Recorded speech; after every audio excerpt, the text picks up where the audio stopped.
Hi, and welcome to the Dr. Z and J.W podcast. I'm J.W. Stewart, a veteran broadcaster and journalist with nearly 30 years experience. I've worked at ESPN and NBC, and now I teach at the University of New Haven.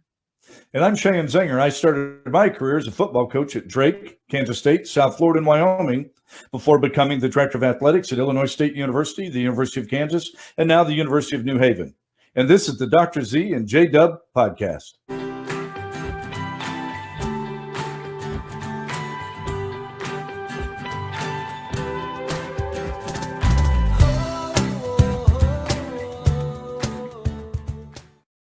I'm J.W. Stewart, joined as always by Sheahon Zenger, the athletic director at the University of New Haven. And again, we are sponsored by Provenzano's Deli in West Haven. Thank you for joining us across all of our social media platforms today. Our podcast is also available on iTunes, Google Play, and Spotify. Today, our guest is Jim Leavitt, who is the defensive coordinator at Florida Atlantic University down in Boca Raton, Florida. And he's also the man who built the South Florida football program. And I know, Dr. Z, you're very excited to have Jim on because you guys go back a long, long ways. This will be a lot of fun, J-Dub. You know, Coach Leavitt and I connected the first time ever, I believe in 1990 with Bill Snyder as part of the greatest turnaround in college football history. And I like to think I have a little piece of that, but Jim had a huge role in that turnaround. Well, we will find out when we bring him back out of the green room. We'll see if he gives you maybe 5% of the credit, 10%, 15%, I hope. We'll see. Yeah. But, you know, I should mention that, you know, I was on his first staff then at South Florida as his recruiting coordinator. And we'll get into all this in a few minutes. Absolutely. Now, it'd be great to have Jim on. He's one of the real characters of the game. It's my first time getting a chance to talk to him, but I've seen many interviews with him over the years, so I can't wait to talk to him myself. Dr. Z, what did you do for the weekend? How was your weekend? You know, it was a great one. You know, the listeners are probably, or the viewers are probably getting tired of me talking about Branford and West Haven. And, you know, but being from the Midwest, I'm just intoxicated by the water and the beaches. And so over in West Haven, I stayed over there all weekend. You know, the temperatures got up in the 70s. There were college kids and high school kids all over those beaches. Of course, they were all social distancing. Of course. So my youngest son Jake's in town with us for a few weeks, and he's a pitcher. So we'll go pitch and catch certain locations, unnamed locations, and then we'll head down to the beach with the football. And so went down to the beach, threw the football around, and I by far was the oldest guy on the beach. And when his brother gets here tonight, they can go to the beach together and interact with those of their own age and get dad out of the way. Yeah. Well, for those of you who have been listening or watching the podcast over the last month or so, the worst is episode 6 or 7. Dr. Z, how many kids do you have? What are their names and what are their ages? 3, Luke, Abby, and Jake. They're 23, 21, and 19. And I was joking with you a while back that some people have Irish twins. We have Irish triplets. They're really close in age. And that's been really fun over the years. About wiped my wife out at times, I'm sure, in terms of responsibilities. The toughest part is all 3 being in college at once. I joke that I'm bleeding money. Yeah. Well, I think that you know, having the kids back at your house, and you know, you have the new place. You're still in Branford right now, but you have the place in West Haven. Now, the place in West Haven, you said is a little small, so you're going to have 5 of you guys there at one point. Is that right? We have 5 of us in a 3-bedroom beach bungalow, and you know, the metaphor, being an old English teacher, I would use in this is, if I had said to my children 5, 6, 7 months ago, hey, you know what? Luke's got a job starting this fall at Deloitte in Kansas City. He's an accountant, finance accounting guy. My daughter's an MIS major at Arizona and going to graduate this next spring and probably have a job soon thereafter. And my youngest son that's Abby, and the third one's Jake, is going to finish his sophomore year and very easily have an internship. So the metaphor is, hey, guys, what if we just packed up and got a beach house somewhere on the East Coast for the summer? It's essentially what we're doing. So, you know, I'll probably be out on the front porch quite a bit, or in my car, as you know. I go drive down to beaches and set up with my laptop and my phone, and that's how I social distance right now. Yeah, actually, I mean, I saw that for the first time on Friday. We had a show meeting. I had no idea, and I imagine many of our listeners and viewers don't know either, but because we're all on these Zoom calls or FaceTime or whatever we're doing, you're not usually in your house. You're out on the road somewhere driving around for the meetings. Is that right, Sheahon? That's true. And it's kind of been my nature. John Mays would probably tell stories on this, or staff at UNH or the other places I've been. I have a hard time being in my office. I'm an old coach. And so I like to be in the coaches' offices or out at practices or in my car buzzing around campus, because normally you're going to the next meeting or doing this and that. And I can accomplish so much on the phone. Well, this quarantine, whatever we're doing, actually fits pretty well. I get up in the morning, feed the dogs, let them back inside so everyone can sleep a little later. And I've adjusted to Connecticut. I go straight to Dunkin' Donuts and get a coffee. I've got a charged up laptop, a charged up hotspot, and a charged up phone. I go park at 1 to 3 beaches. I get there about 7:30 in the morning, start making my first call. I leave that beach around noon. If my wife wants, to maybe get together for a sandwich or me run an errand for her. And then I go to the next beach until all the Zoom calls are done. And it's, I just set the laptop up on my lap, or it's called a laptop, right? Yep. Or the phone, put it in the cup holder. That's what you saw the other day. Yep. And I watch the oyster boats and the people out playing beach volleyball. And tell you what, it's I'll put in a lot of hours, but I don't feel like I was at work because I'm not sitting in an office and I'm not doing that type of thing. Yep. And it's a great idea. Thank goodness for technology to be able to do this. And, I don't know how you can concentrate on the meetings. And I've said this to you before, whether you're here in Brantford looking out at the Thimble Islands, or if you're in your car at a parking lot in West Haven looking out at the ocean. I mean, my focus would be out there. I would not even be paying attention to what's supposed to be going on in the meeting. Well, it's funny, J.W., because when you're on a Zoom call, like right now, I'm watching you and I'm watching me. So it's a little freaky in that you're watching yourself. There are times I'll notice I start to do this. And, I have to bring myself back. Everyone's pretty intent on Zoom calls. Mm-hmm. I've heard of, they're calling it Zoom fatigue. Yes. Because you're not just in a meeting, you're locked in all the time. But once in a while, that oyster boat or that fisherman or whatever will distract you a little bit. No question. I'm actually upstairs in my house today. So it seems like every time we do a podcast, I'm in a different room in my house. We're going to run out of rooms really soon. My wife has an important business meeting she's attending to. So she's got the makeshift studio downstairs, I guess you could say. And I'm actually upstairs with the headphones to try to, make sure that I'm respectful of her and she's not making too much noise for me. So we don't have, our house is a little bit bigger than what you have there in West Haven, but we don't have kids or dogs or anything. But, sometimes it's a challenge to find a quiet spot when you need to meet. Maybe I should start driving around too and doing these. My wife asked me last night, are you going to set up a second TV? I think that was her hint that I don't need to be in the same room. Mm-hmm. Yeah, that's a nice way of saying it. Exactly. Yeah, exactly. Honestly, I think she was really doing it when the kids all get there, so that we can go different directions if need be. Yep. Well, here in Connecticut, the things we hope are starting to get back to normal very soon. Thursday, or actually Wednesday of this week, the 20th. So a couple of days from now, the state will start reopening certain portions, including hair salons, barbershops. So Sheahon, Thursday, I'm going to get a haircut for the first time in 3 months. I got the mullet going here. Did you have a mullet growing up in Kansas way back when? It was probably a semi-mullet. I didn't let it get too deep. Although, I've got, my hair is naturally curly. You can't tell that now, but when you have curlier hair, you keep it a little closer. It gets away from you. But no, I also, the football helmet just worked a lot better with really short hair. Yeah, absolutely. Have you gotten a haircut, or do you plan on getting a haircut? When was the last time you had one? So my last time was at my place over in West Haven, early March. Yeah. But my wife has decided she can do just as good a job. So other than the divot in the back of my head when she took the guide off the clippers, she's done pretty well. Yeah, no, the hair looks great. My wife's been trying to make sure it's off my ears and everything, and controlling the sideburns. But it'd be nice to go get a haircut on Thursday and kind of hopefully take a step back to normalcy. That's for sure. Dr. Z, I got a confession to make here before we bring out Jim. I've being a veteran of television, I got to tell you, I've been wearing makeup for these podcasts.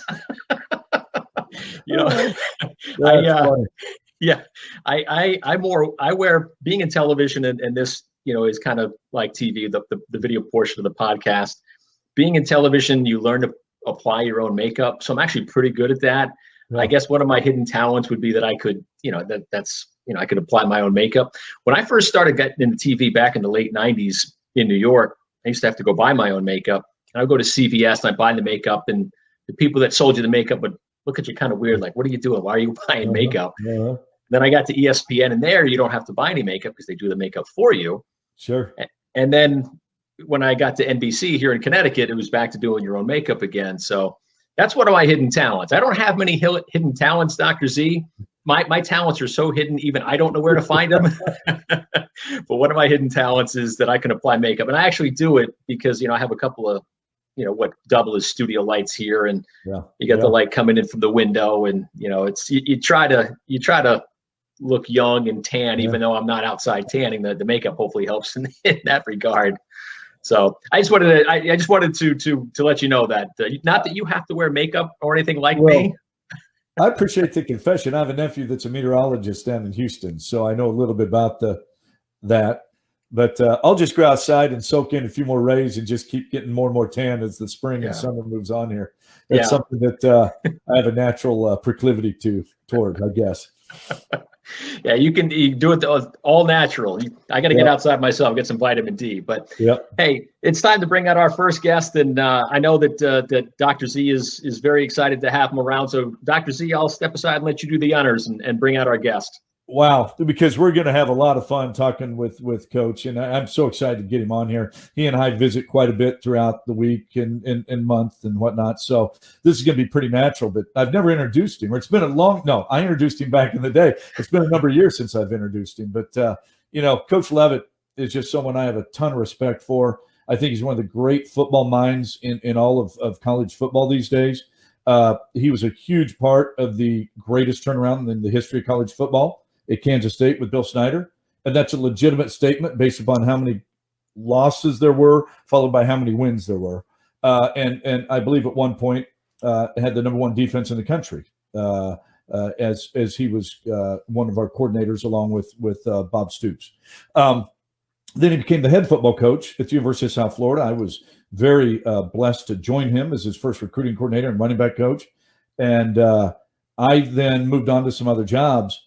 But and he'll give us the number here, within 7 years, that program went from its infancy to rank number one in the nation. I want to say it was a 7-year turn, but we'll let him tell that story. Just fascinating. Coach Leavitt, come on out here.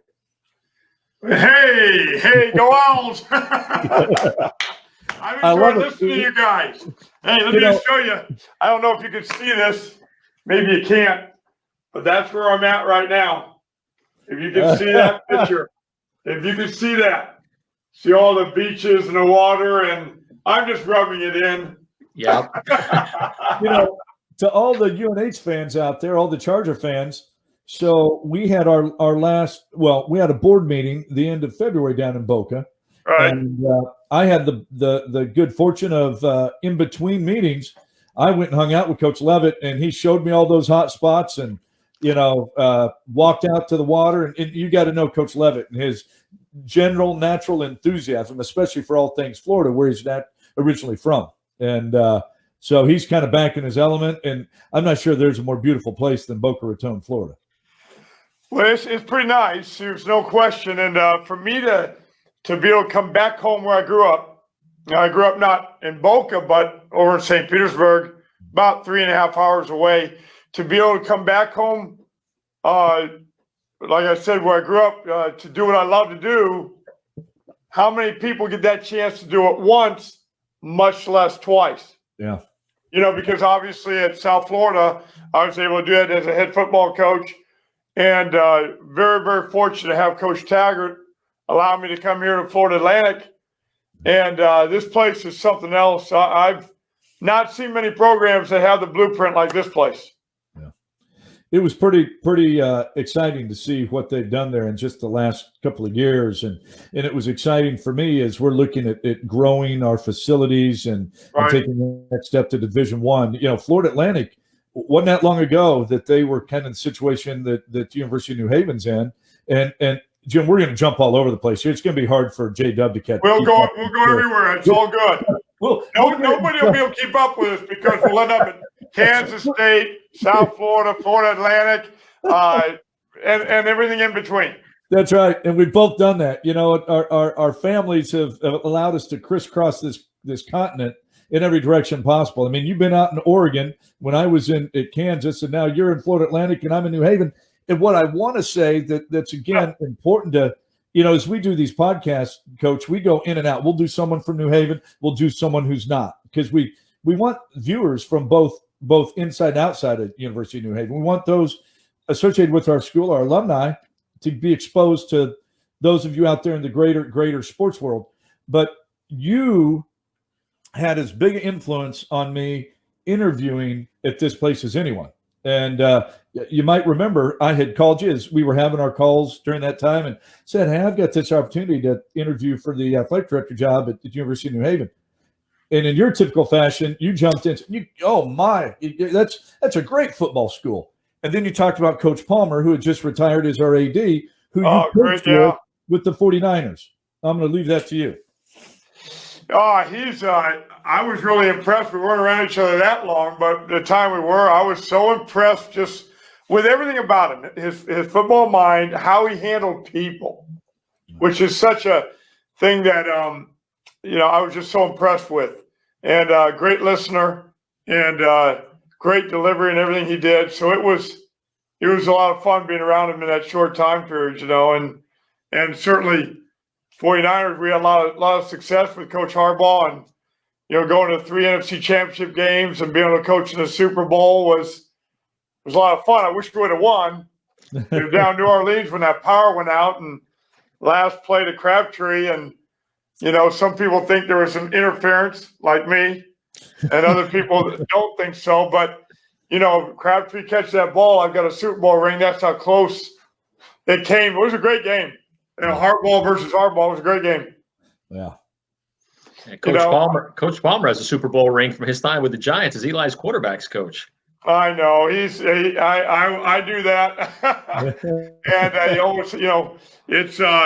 It's so what's interesting was being at San Francisco. A lot, like Vic Fangio, who's the head coach of Denver Broncos right now, had never even been in a Super Bowl, and he'd been in the NFL forever. Just getting there is hard. When I had a time period between being the head coach of South Florida and going to San Francisco, and I worked really with John Gruden, and John was doing Monday Night Football, was doing a draft, and a guy named Rick Ventura, who was a longtime NFL D coordinator. I'd get there about 4:30 in the morning with my Pepsi and a Hostess cupcakes. And we would grind till about 1, just straight through. And John and Rick were really teaching me about the NFL, about being there and all those things. So, and Coach, knowing you're not saying 1 in the afternoon. Well, for them, they went golfing. Shoot, we went from 4:30 a.m. straight through, but it was 1 afternoon. No, I didn't go to the other end. I went and did probably stuff for I don't know what I was doing then, because I was in between jobs. Yeah. But they were teaching me about the NFL, and after I got the Super Bowl, I said, I've been in the NFL 4 years and 3 NFC Championship games and Super Bowl. It's not that tough. I was giving them a hard time because it was I'm very, very fortunate. But it's so hard to get there and then much less win the Super Bowls. That's a tall order. So, but I remember Dr. Z there. It's when we were at Kansas State, I'll never forget. We were driving up, one of the neighborhoods, and we were stopped, and we just started talking. You might remember some of this might not. And I said, somebody's going to win at Kansas State. I know it's going to happen. I said, there's no reason, why should it be us? Yeah. I know we talked about, don't worry about what you can't do. Right. Just focus on the things you can do. Mm-hmm. And those inhibitions for so many people stop so much progress. Yeah. That so many people can do. They're always thinking about, I can't do that, or I can't do this, or that wall's up there or that wall's up there. And, really, you just need to get people together that just go. Yeah. And don't spend time even thinking about those other things. And I always felt like if you have hurdles, you find a way over it, through it, around it. But you'll get there if you have enough positive momentum, enough people that believe in your vision and what you want to do. You can do great things. And we all know that. I'm preaching to the choir. You guys know that. And I think that was the biggest thing about Kansas State is we had a group of people, men, that, really felt like there wasn't anything we couldn't do. That was a great staff. That to this day, it feels like family. You can reach out to any of those guys anytime. And, without going through the list of them, most of our listeners would recognize most of those guys on that staff. There's no doubt. Like you said, me and Bob Stoops. Bob was a DB coach out of Kent, Ohio. And here I was working on my doctorate at Iowa. And I was on my dissertation. And when Coach Snyder called and offered me the, to come to Kansas State, and then Bob Cope went to USC. And then Bob Stoops and I came into Coach Snyder's office. And he says, I want you two to go out tonight. And I want you to think about being co-D coordinators. Now, we're the 107th best defense in the country out of 107 schools at the time. And so we went to a place called Rockabilly Deli. You know where it is. Oh, yeah. We had a drink and sandwiches and everything. And Bob and I were very, very close. But we were both very confident and very headstrong about how to do things. And we didn't want to lose our relationship. So the next morning we go into Coach Snyder's office and I said, Coach Snyder, we appreciate so much you allowing us to be co-defensive coordinators for the 107th best defense in America. Said, but we really both felt like, you go ahead and make a decision and we'll work it out. We'll figure out a way to get this done. And he goes, I already made a decision. You two are going to be co-D coordinators, and that's what it's going to be. And I'll see you back here in a couple hours. Say, yes, sir. Thank you, sir. We appreciate the opportunity. And, that was it. 6 years later, after being together, joined at the hip, we went from 107 to like 96 to 52nd to 26th to 5th to 1st in the country with a bunch of people that had got our egos out of the way. That was very important. And just worked insane hours.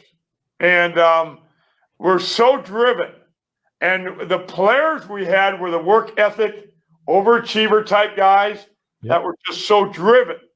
And I remember the last game we played Colorado State in the Holiday Bowl. We had #1 defense in the country. We were 8th, I think, in the AP poll. And I'll never forget one of the practices. I had just taken the head job in South Florida. And I remember giving John Latina a hard time, and Bob Stoops, Dana Dimmel. Those are some of the names of guys. And I said, guys, I'm going to be down Florida, man, with all that sun. What do you think? That's going to be kind of hard for me, and I better put some lotion on. I was just giving a hard time about going down from Kansas down to Florida. So, and then I had my eye on Dr. Z because I wanted to copy everything from Kansas State. So I hired Shane as the running back coach. You always wanted to coach. Recruiting coordinator. Director of football operations. I forget how many titles we had, but you had all of them. And Shane was my right-hand man that did everything. And talk about being the face of the program. And so we had a young, very energetic group, and fastest, even past Boise State on the fastest program. We got to #2 in the country, not #1, but #2. Yeah, it was about, I don't know, 7, 8 years, something like that, behind Ohio State. Yep. And then fell off playing Oregon Ducks that year, and they beat us pretty good. They had a pretty good team. But the story was a great story. A lot of fun, great people. We averaged, the last year I was there before I moved on from there, we averaged 53,000 a game. Yeah. Jim, So, I gotta help the viewers here. When you talk about insane hours at Kansas State, you continue those at South Florida, because that's when you're from the Bill Snyder family, that's the only way you know.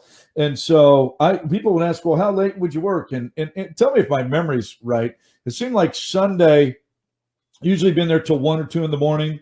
Monday, maybe the same. Tuesday, Wednesday, maybe we backed off till midnight, 1 o'clock.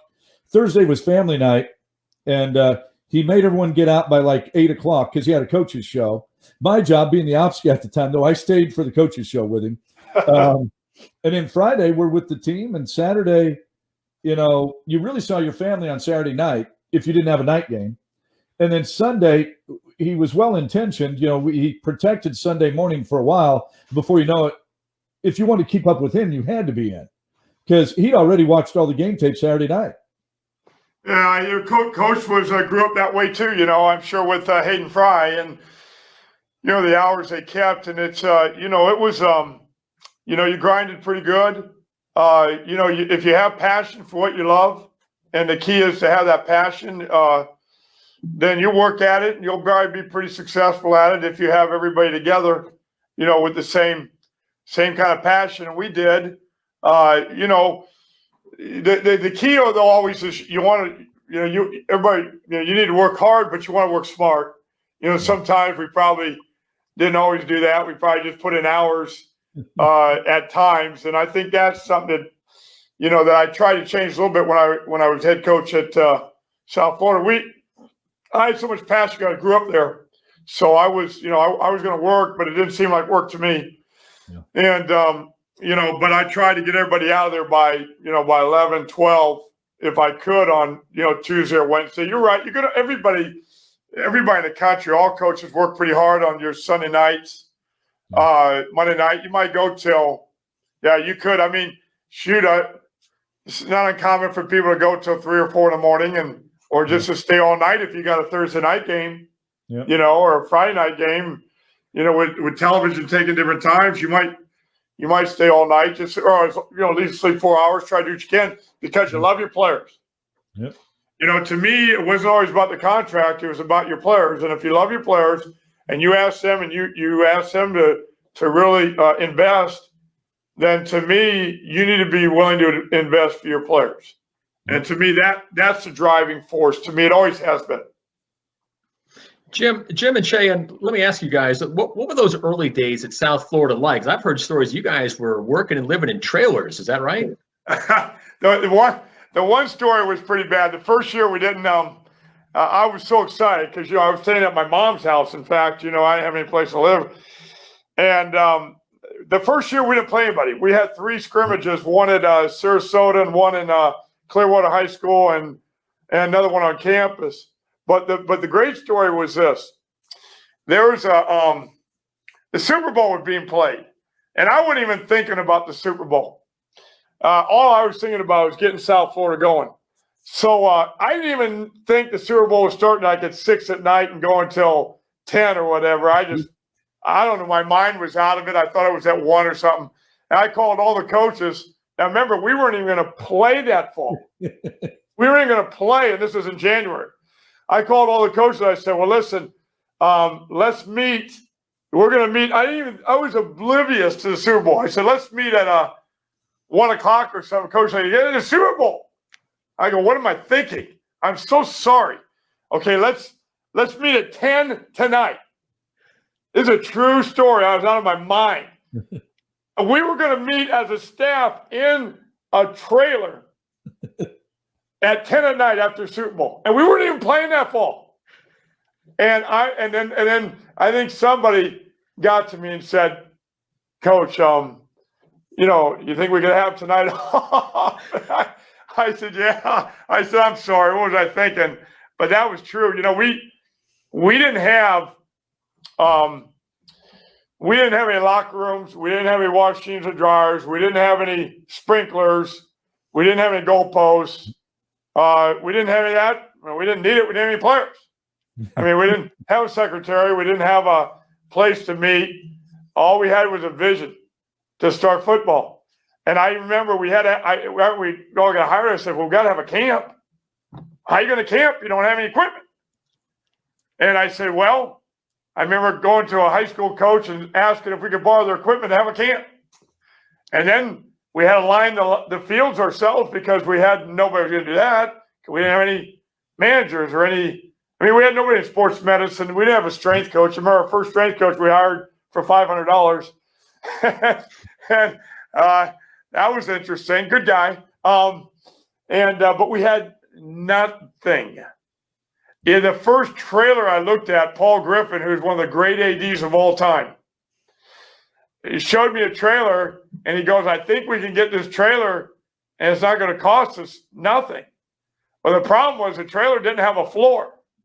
And he said, well, we could build a floor. And I said, Paul, can we maybe go out and rent a trailer?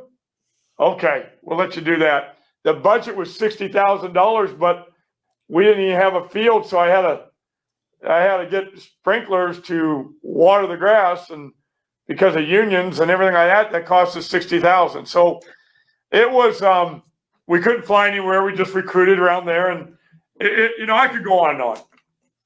And I don't think everybody wants to hear all this stuff, but we got it done. And first game we had sellout pretty much against Kentucky Wesleyan.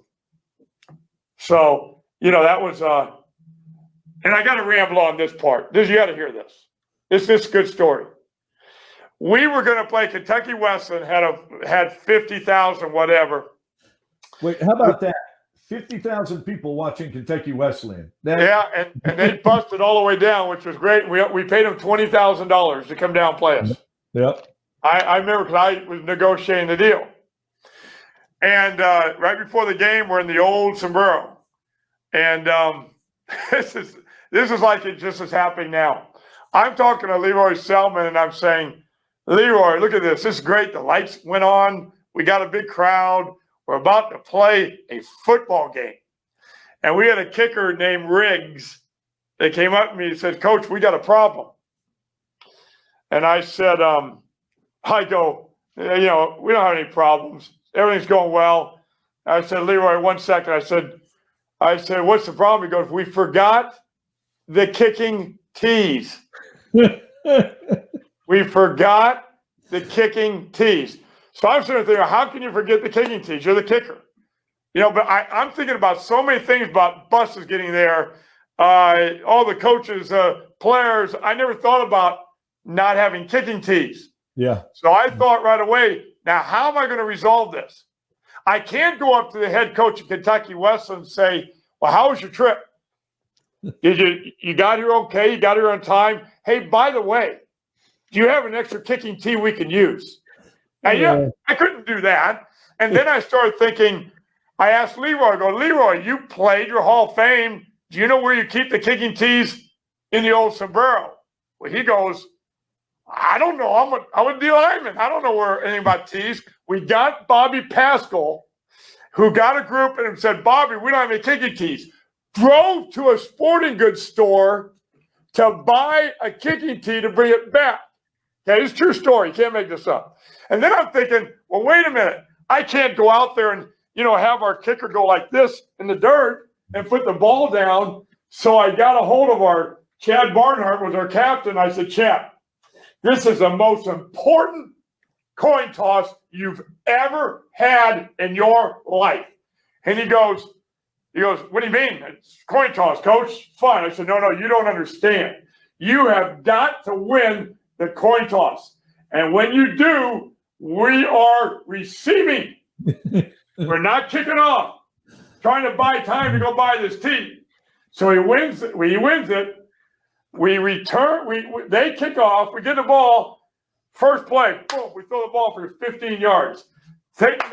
Next play, boom, another 15 yards. Time out! Time out!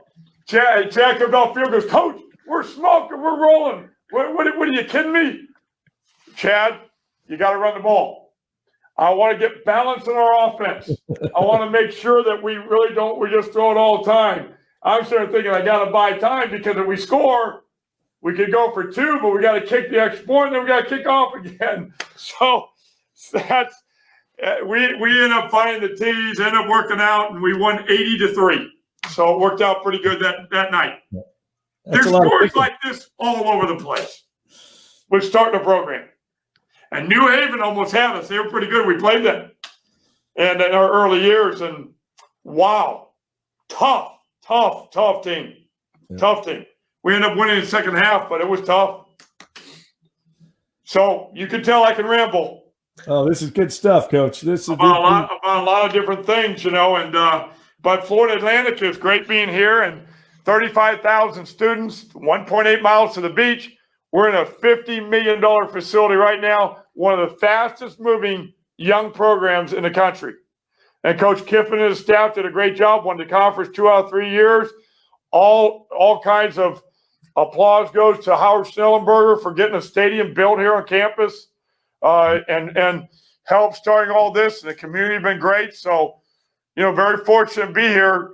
Beautiful place, tremendous school academically with all the different disciplines, med school, engineering, marine biology, even. You got the, you've got education's good. It's all right here. So, because of location. Yeah. So we're supposed to open with Minnesota if we have football, which we're hoping. Jim, what I'm going to steal one of J.W's questions. I know he wanted to ask you this. So, you're famous for a lot of these great jobs. We could go through your resume. We've talked about the Niners. We've talked about South Florida. We've talked about Kansas State. You've spent time at Colorado and Oregon and those turnarounds. So I would ask, what was the most pivotal experience? I think I know the answer. But what was, and I don't know if the question's more difficult, compare the transforming Kansas State's program to starting the South Florida program. How would you compare those two experiences? Well, the one thing with Kansas State is they had a history of losing. Yeah. They had not won since '69. They went to the Independence Bowl and they lost that game. And you had a wooden press box. Remember the field? It was hadn't won a Big 8 game in 5 years. It was pretty rough. But you had a history of losing, so you had to change that dynamic, and that was a lot of work. With South Florida, you had no history.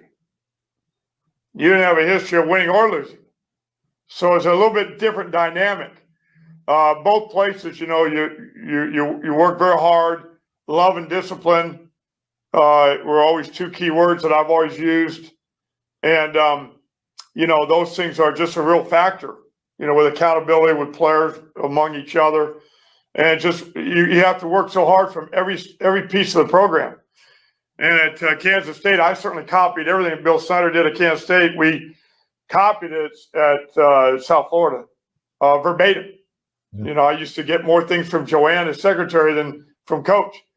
Practice schedules and how to do this, how to do that, and because I knew it was successful. I knew it was a plan that had success at Iowa, had success at Kansas State, and I knew it would have success at South Florida, and we did. We won a lot of games, and it's hard going from no program at all to 1AA to 1A to Conference USA 1 year, the Big East, because we end up in a BCS conference. Yeah. And that's the thing that's too bad for them. They're not, and maybe not. I'm going to tell you right now that just because you're in a P5 or not, to me, is not the big thing. Young people in their lives and what they can do with education, with growth and development, and in all aspects of their life is what we really don't want. We got to be real careful. We don't want to miss the target here. And why we went into coaching and why we do what we do. Jim, you triggered a thought here that, again, our viewers, I'm not sure they would be aware of this if you're not in the coaching world, and that is coaching trees. And when you're talking about Coach Snyder and Coach Fry and, practice schedules and whatnot, I learned as I moved around the country that our tree goes back to Frank Broyles at Arkansas. And right. If you'll study it's in the late 60s, early 70s, I believe. He had a staff with Hayden Fry, Barry Switzer, Jimmy Johnson, you name it, like 8 or 9 famous head coaches. And those guys all went out, created their programs. And so when you and I talk about a practice schedule, you and I would pull out the same schedule. It's got those 15-minute fundamental periods. I've been around other coaches who come from other trees that do those 10-minute increments. And I almost don't understand those practices. And I know this sounds like a really intricate thing, but when you come from one tree, how you run a practice, how you recruit, et cetera, we all kind of do it the same way. My real point in this is if you follow that Broyles tree, it's a third of the coaches in the country today. And if you really study it, they're pretty successful programs that do it the way we were taught to do it back in the day. Yeah, you see the similarities throughout different staffs in different countries, and that's what I mean, different programs rather, and that's why sometimes as a head coach, you would hire people from those systems because it just flows that much better and faster normally, or you feel confident or you feel comfortable with people that understand that certain system, so. But I don't know where you guys want to go from here now. I got a question for you. This is something you brought it up a while back, Jim. You mentioned that you were with the 49ers for 4 straight years, 3 straight NFC Championship games. You went to the Super Bowl. That was Super Bowl 47 against the Ravens in New Orleans at the Superdome. That's the game where the lights went out. So most people remember where they were when that game was going on and what happened. I wanted to find out what was going on behind the scenes. What do you remember? Tell us a story about what was going on behind the scenes from the Niners' perspective, from your perspective, when the lights went out in the Superdome in Super Bowl 47. Well, first of all, that we had like 2 weeks to prepare for this game, and you're right there in New Orleans and Bourbon Street. I went out one night it was about 5 o'clock. I went and walked around. That was it. I spent every single day and night, either in the practice, getting ready, or at night, every night in a hotel where we're just putting reminders together for Navarro Bowman, Pat Willis, and Mike Wilhoit, and the guys that were on that, the linebackers. And I had 16 pages of reminders just for that game. I wanted to make sure everything I did, I wanted to do everything in my power to put those guys in the best position to win a Super Bowl. So I didn't really see anything that was going on. Then during the game, I remember, I'll never forget, before the game, remember the shooting incident that happened up in your part of the country, Shady. Sandy Hook. Sandy Hook. The kids from Sandy Hook were singing at halftime of that game. When I came out, I saw a lot of kids that were there singing or getting ready, and they're all excited, so excited. And I put my headphones down. I got right in the middle of them, and I said, now, I want you all to sing really good tonight, okay? Just because I love the kids. I did not realize it was from that school. And to me, that was something that resonated with me that was really, really powerful. And then when we went through the game, the warm-ups and everything was pretty similar, except your warm-up was different because the time restrictions. And I didn't realize it. We didn't, so I didn't get to go through all the warm-up drills I normally do. And then during the game, it got away from us. They were beating us bad. And I remember when the power went out, I got on my knee and looked over to Baltimore and, just disgusted, kind of not thinking about, because you really don't think about, you never give up on anything. You really think you just play. You just play, knowing, there's always a chance. And I just wanted to get it started again. And then when the power came back on, they returned to kick off, I think all the way maybe, or pretty close. And the game was like, there's no way the Niners are going to get back in this game. But what I remember was we just played. We didn't worry about whether we could or we couldn't. We just played one snap at a time, never getting ahead of yourself and just playing. Before you know it, we're right there on the goal line, ready to win this game. And it's a big thing about never give up. You never do that in life, and you never do that anytime. You going. That's what Bill Snyder always said, Kansas State. Never, ever, ever, ever, ever give up. Yep. So that was a little bit behind the scenes as far as what was going on from my perspective. Just kept playing. Now, I didn't really even see the pass play because it was on our sideline. I saw it later in replay. You know, it was a great experience.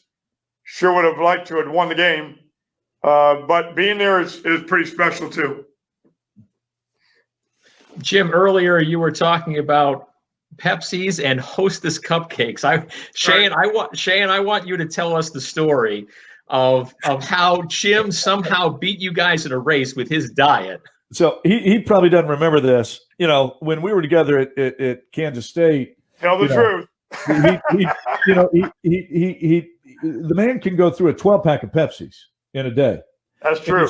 And he's got God-given ability. You know, I'm going to brag on you here, Jim. I think you were all Big 8 football at Missouri, and you were also led the Big 8 in batting average. Yes, did. Yeah. That's pretty. What does that have to do with the Pepsi's? Okay, so I'm building up. There's a point to this. So, you know, we're at Kansas State working those late hours, and everyone decides if they're going to be a Pepsi drinker, a Diet Pepsi drinker, Coke, Diet Coke, coffee, whatever. The younger guys tend to drink the sodas. The older guys tend to drink the coffee.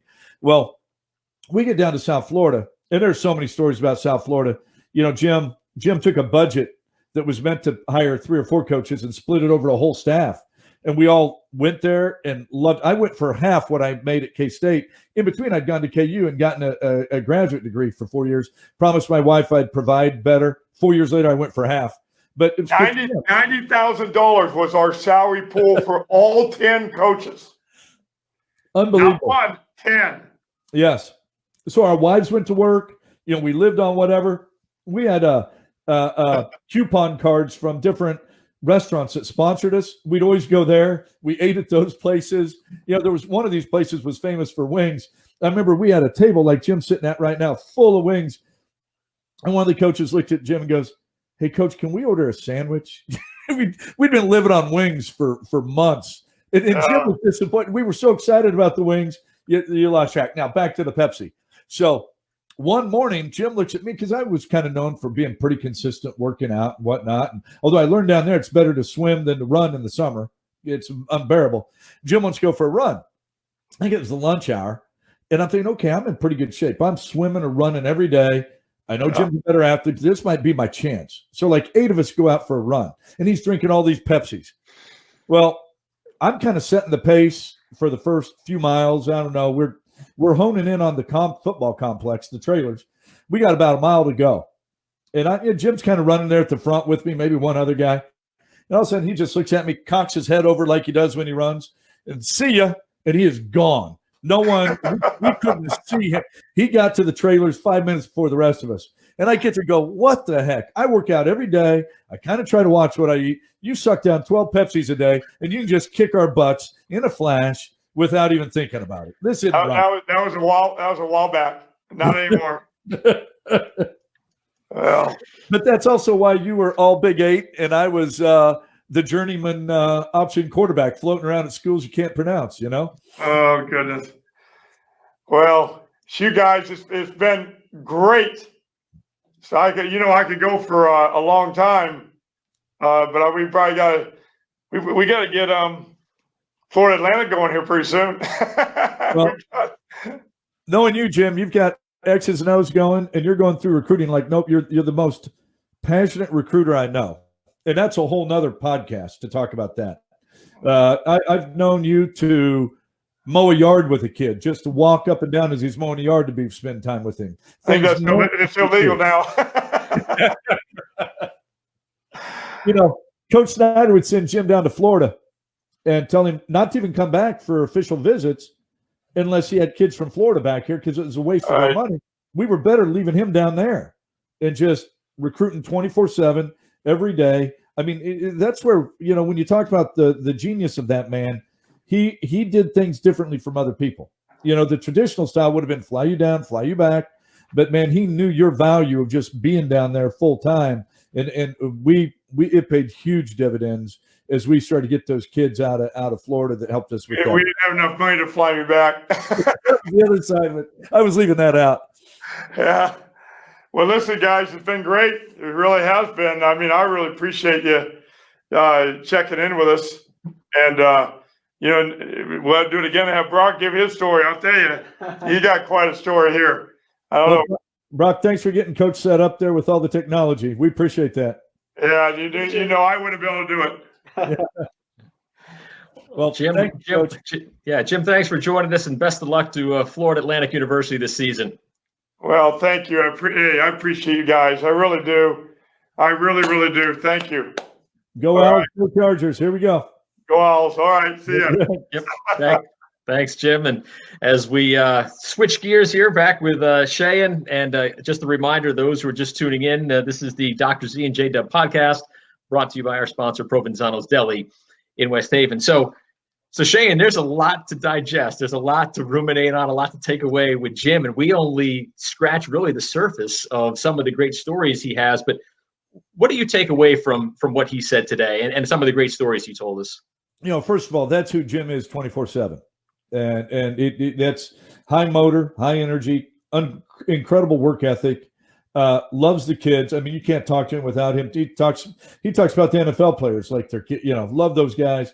He's just so passionate. Guys who play for him, love him.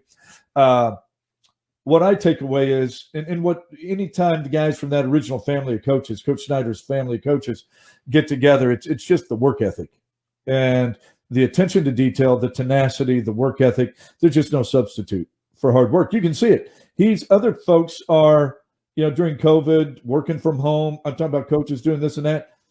I think he's one of the only coaches in the country got permission to just be in that meeting space by himself, essentially all day, every day.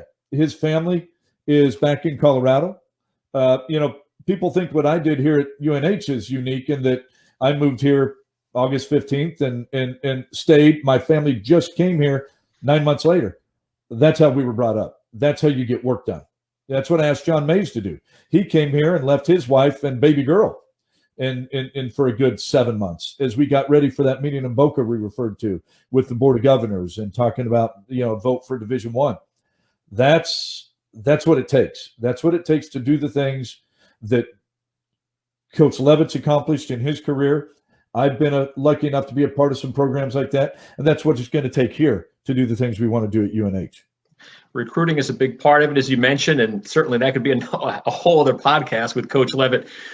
But I wanted you to weigh in on what is recruiting like now, because you've seen it, obviously, as our athletic director with all coaches, especially football, basketball. We briefly touched on it in our conversation with Coach Hotaling a couple of weeks ago. What is recruiting like nowadays with the coronavirus? Everything is being done like this, right? Everything's being done virtually. Well, recruiting is recruiting is recruiting is recruiting. Mm-hmm. Coach Snyder had up on our recruiting board a quote: "Recruiting's like shaving. If you don't do it every day, you look like a bum." Now, I say that's kind of old school because I know the whole thing now is the stubble look and this and that. And, I during COVID shave every second or third day, but that's in my mind whenever I don't shave.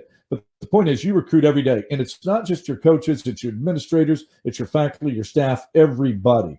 But wherever you're at, whether it be a good coach or a good recruiter, you can learn some things. When it comes to recruiting, you either have it or you don't.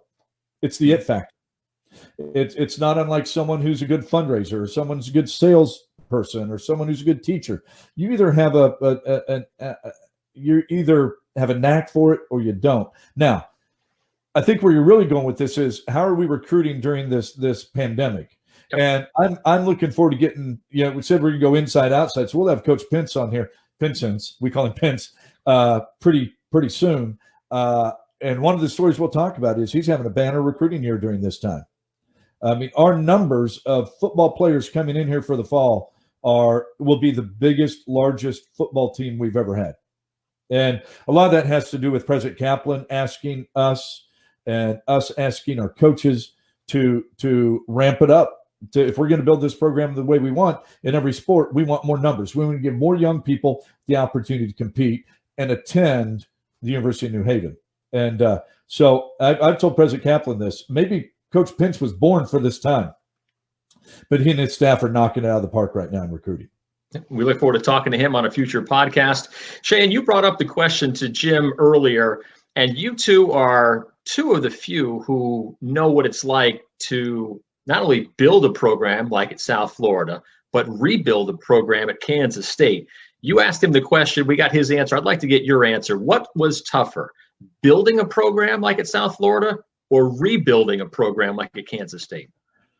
So I really think if you listen closely to what he said, he wasn't going to give us, the answer on that. Rebuilding Kansas State, because you had to overcome the losing. Whereas at South Florida, you were starting from ground up. Now, there were things there that were awfully difficult. I remember the time he called me to say, will you come join my staff? He said, Zing, that's what I'm called by most of my buddies out there. Zing, that's before I became Dr. Z.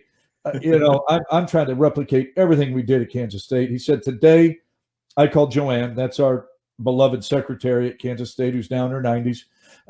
I called her to measure the mailboxes. So that's down to the T. He wanted the exact mailboxes, the exact waste cans, we did everything exactly the same. Wow. When he got around to building a football facility at South Florida, he got the blueprints of what they had at Kansas State and built a model of it. That's how closely we followed it. Now, at South Florida, I will admit this, talent just fell off the trees. I'll never forget being at my desk in one of the 3 trailers. The office was as big as my living room. You know how double wides are. Yep. And I felt a presence in my doorway to my left. I looked up, and there was one of the finest looking athletes I'd ever seen. And I asked him if I could help him. He said, yes, sir, I'm interested in walking on. I said, excuse me? He said, well, he didn't want to leave his family. And he hadn't gotten recruited heavily north of the border of Florida, and therefore he would rather stay at the University of South Florida. And so we did have the ability to recruit some really outstanding athletes, and Jim prohibited us from recruiting outside Tampa St. Pete the first couple of years. There was so much talent right there. We locked it down, and we wanted to build relationships with those coaches and those high school coaches, and we did. I think he allowed us to take a lineman or 2 outside Tampa St. Pete because the whole state of Florida is full. And then we actually took one kid north up in Georgia, I think, that was just fit so well. But he built that program with Tampa St. Pete kids and then the rest of Florida. We got about 3 minutes left. I want to bring in our producer, Broccoli Rob Thompson. And Rob has, obviously been sitting backstage listening to everything. This is my first time getting a chance to listen to and see and meet Jim Leavitt. I've seen many interviews with him over the years when I was at ESPN, but I'd like to get Rob's take on everything and what he thought. What stands out to you, Rob, from what Jim Leavitt said to us today and all the amazing and great stories he told us? Well, $20,000 for a kicking tee is pretty expensive. I was dying to ask him the question about who is that 1 or 2 players that he had that just stood out, those walk-on players, who always have great stories that left such a memory in his mind. And kids, I really wanted to ask that question. So I'm sorry I didn't jump in on that one. I was texting John. I said, when you're around football for a good part of your life, football coaches all have the same cadence, right? They all talk like they're screaming at you, number one, right? All right? They're screaming at you. They live in their lives are wrapped around inspiring quotes and incredible stories, right? That's the beauty of being around coaches. They talk a lot about this and that. We're going to get this and done, and we're going to get that done. And they talk to their wives like that. They talk to their kids like that. They don't change. And there's a comfort level for me to sit back and listen. I could listen to football coaches talk all day long, especially characters like Jim. So, Rob, I got to throw a little factoid at you that I think our listeners are going to. This is the kind of stuff I love talking about for them that I tell my buddies, but I don't get to tell a larger audience very often. So if you were to ask Jim who are some of his favorite players, I mean, he's got them from, name the schools, up and down the river and this and that. But I'm going to name 3 that we're both fairly close to.